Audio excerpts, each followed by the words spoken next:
Goeiemôre almal, ek vertrou dit gaan goed met elkeen van julle vandag. En natuurlik daar's baie opwinding in baie huishoudings vandag. Die skole het gesluit en dan is baie van ons gemeentelede se kinders wat op verskeie sporttoere gaan en die ouers gaan ook saam. Maar ek wil hê jy moet weet dat ons vir elkeen van julle se veiligheid bid en julle moet elkeen van hierdie toere geniet. Maar vir die van ons wat oorbly, wil ek graag persoonlik kom uitnooi. Ek wil jou kom uitnooi om Sondag by ons aan te sluit vir 'n boodskap getiteld Moenie bang wees nie.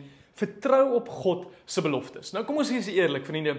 Vrees is iets waarmee baie mense sukkel vandag en ek ervaar dit in die gesprekke wat ek weekliks met mense het. En of dit nou onsekerheid is oor die toekoms of dalk is dit finansiële uitdagings wat jy ervaar of dalk is dit storms van die lewe, jy het huweliksprobleme. Vrees het 'n manier om ons vas te hou.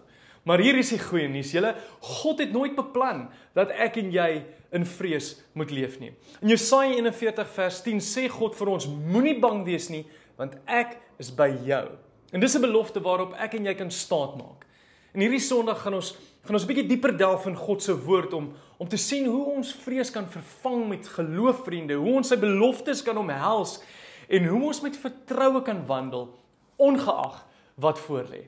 So vriende, bring jou familie, nooi jou kennisse, dalk is hier van jou familie en vriende wat hier is vir die vakansie, nooi hulle Sondag kerk toe. Onthou die diens is om 9:00 hier by Palm Grove Center in Durbanville by Tygerberg Gesinskerk. Ek hoop om jou daar te sien. Seënwense vir die res van die dag en vir Saterdag en dan sien ons mekaar Sondag. Blessings. Bye.